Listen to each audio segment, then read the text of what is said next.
تو پھر تو آپ دیکھیں اس آدمی کا مقام اتنا بلند ہوگا کہ یہ سارے عالم کا نور سمٹ کر کے اس کی طرف آ رہا ہے. یہ سارا نور اسی کو مرکز بنائے ہوئے اور یہ سارے نور گھوم پھر کر کے گویا اسی کا طواف کر رہے ہیں کہ او نور والے ہم سب بھی تو تیرے سہارے ہیں. اور اگر سمجھ میں نہ آئے تو کوئی بغداد میں نور والا تھا اور مکے سے کعبۃ اللہ آ کے طواف کر رہا تھا اور وہ یہ کہہ رہا تھا کہ قربان جاؤں اس دل پہ جس دل میں مصطفیٰ کا نور بسا ہے. سبحان اللہ. اللہ کرے وہ نور آ جائے، لیکن آئے گا قرآن سے. یہ پھر عرض کر دوں، جب قرآن آئے گا دل میں تو ساتھ میں نور بھی لے آئے گا. قرآن مجید کے حوالے سے میرے آقا نے ایک حدیث بیان فرمائی، سبحان اللہ، بڑی ایمان افروز حدیث ہے. میرے آقا نے فرمایا، مثال دیے، اور میں اسی مثال پہ اپنی بات ختم کر دوں گا. گھبرانے کی ضرورت نہیں ہے، کیونکہ ہم بچوں کا پروگرام جو تھا نا اس کو باقی رکھنا چاہتے ہیں. ہم ایسی گفتگو کریں گے، ہو سکتا ہے وہ ذہن سے نکل جائے.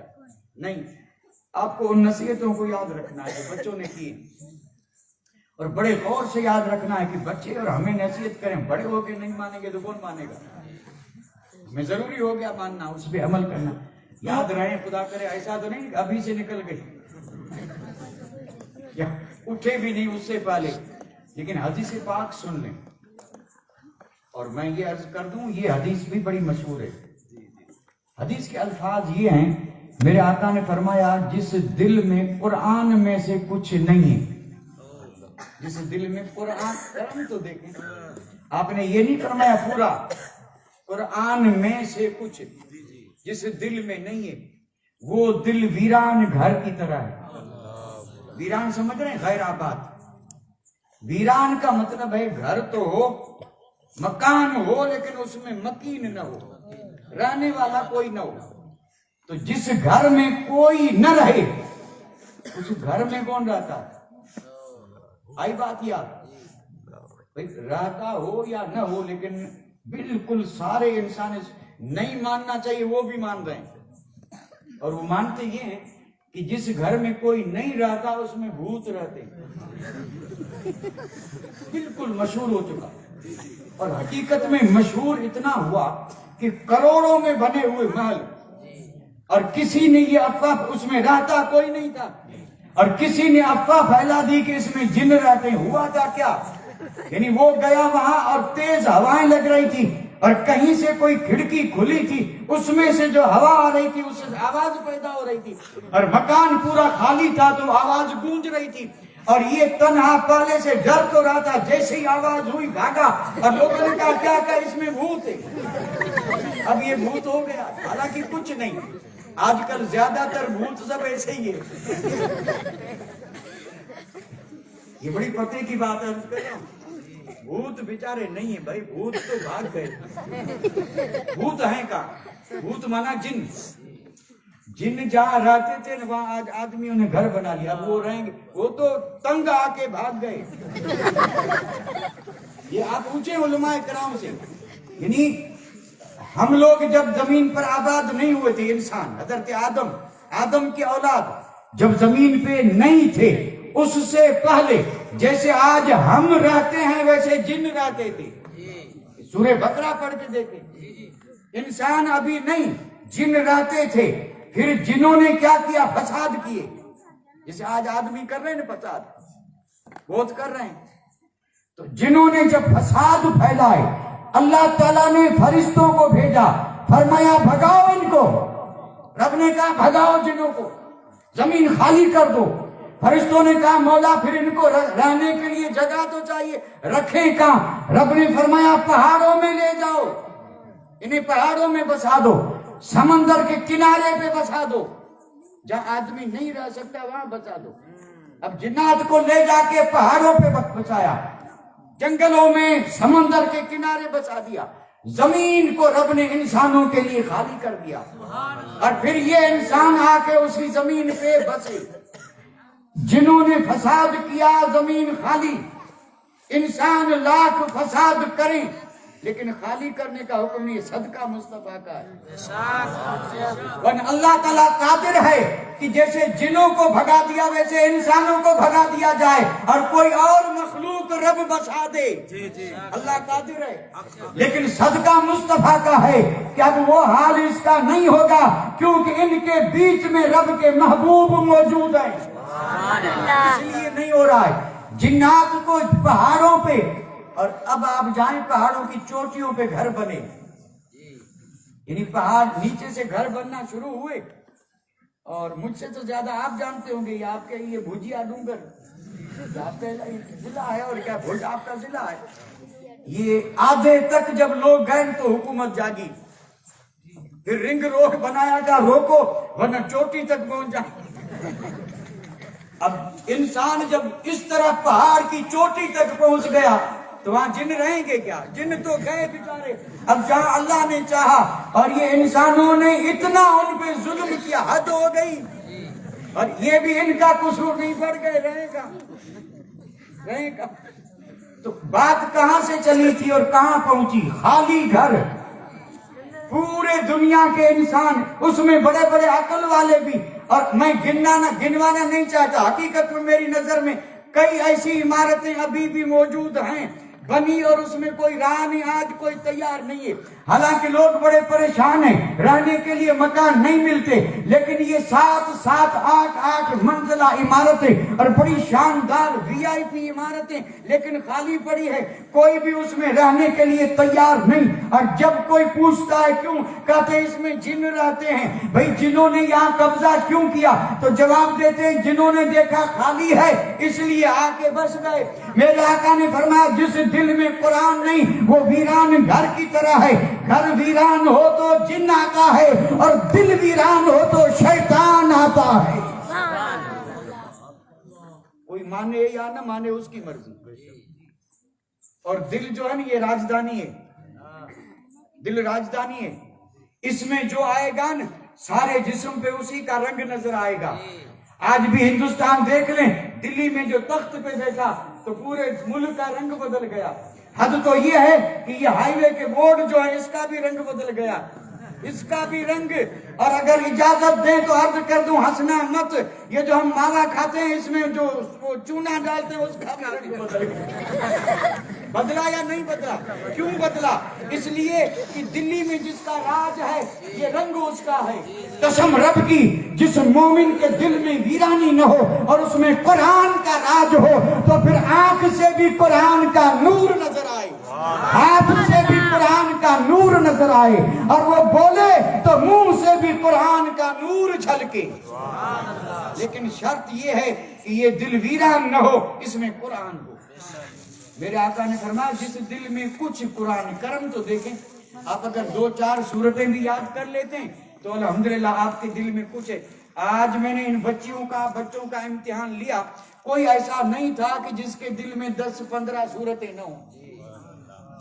10-15 سورتیں ان کے دل میں تھی، اور یہ مجھے چونکہ میں نے امتحان لیا تھا تو ہر بچے کے دل میں 5-6 سورتیں تھی۔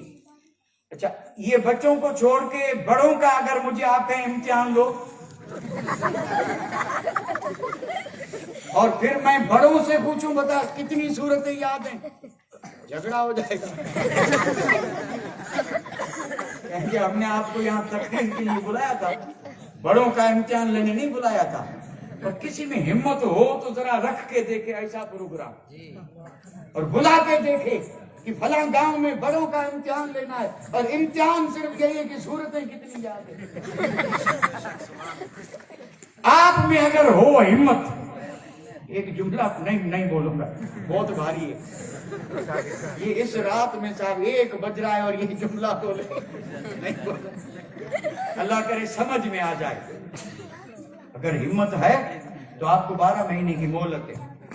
جو بھی یہاں موجود ہیں ہمت کر کے چند سورتیں یاد کر لیں، اور آئندہ اسی تاریخ کو اسی جلسے کو رکھیں کہ بڑوں نے جلسہ رکھا ہے اور اتنی صورتیں اور اتنا قرآن اتنوں نے پڑھ لیا، اتنوں نے یاد کر لیا، بچوں کا نہیں بڑوں کا جلسہ۔ اگر ایسا جلسہ آپ کریں گے تو پھر ہندوستان میں نہیں پورے ورلڈ میں آپ کا جلسہ بے مثال ہوگا، لاجواب ہوگا، اور جو بھی سنے گا وہ کہے گا کہ آئندہ ہمیں بھی ایسا جلسہ کرنا ہے۔ بچوں کے جلسے تو بستی بستی، کریا کریا، گاؤں گاؤں ہو رہے ہیں، اور اگر مردانگی دکھانی ہے تو آپ بھی بڑوں کا جلسہ کریں اور اس میں یہ رکھیں کہ امتحان ہوگا۔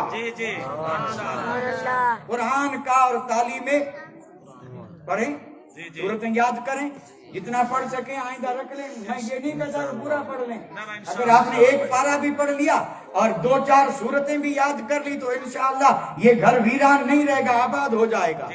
گھر کو ویران نہ رکھیں، دل کو ویران نہ بنائیں، دل میں مکین بٹھائیں۔ مکان رب نے دیا ہے، مکین آپ بٹھائیں، اور یہ مکین شیطان نہ ہو بلکہ کلام رحمان ہو، قرآن ہو، مصطفیٰ جان رحمت نے جو دیا وہ پیغام ہو، اور یہ جب دل میں آئے گا تو قسم رب کی پھر دل میں نور ہوگا، اور جس دل میں نور ہوگا ہر وقت اس چہرے پہ سرور ہوگا، بالکل غم نہیں ہوگا، پھر وہی اس کی خوشی کا سبب بنے گا۔ تو اللہ تعالی ہمیں ایسی توفیق عطا فرمائے۔ بس یہی مقصد اور یہ کیا، مقصد اور آرزو، دو ہی تو باتیں تھی۔ تو اب ہمیں مقصد بھی یہی بنا ہے اور آرزو بھی، یعنی ہمیں اس پاک اور اس بے مثال محفل سے جو درس لینا ہے سبق، وہ یہ ہے کہ ایک آرزو اور ایک مقصد، صرف 2 ہی چیزیں۔ یعنی ہم یہ عہد کر لیں کہ آرزو یہ کہ قرآن کی تعلیم عام ہو، اور مقصد یہ کہ قرآن سے کیا ملے، نور ملے، اور ہمارے دل میں بھی قرآن سے کچھ، اللہ اکبر، قرآن کا اگر ایک لفظ بھی آ گیا، ایک حرف بھی آ گیا، ایک صورت بھی آ گئی تو بس وہ دل جو ہے اب یہ ویران نہیں رہے گا، اب یہ دل گویا کہ آباد ہو گیا۔ تو دلوں کو آباد کرنا یہی ایمان ہے اور یہی ایمان کا تقاضا ہے۔ اور میں اپنی بات کو اس پہ ختم کر رہا ہوں۔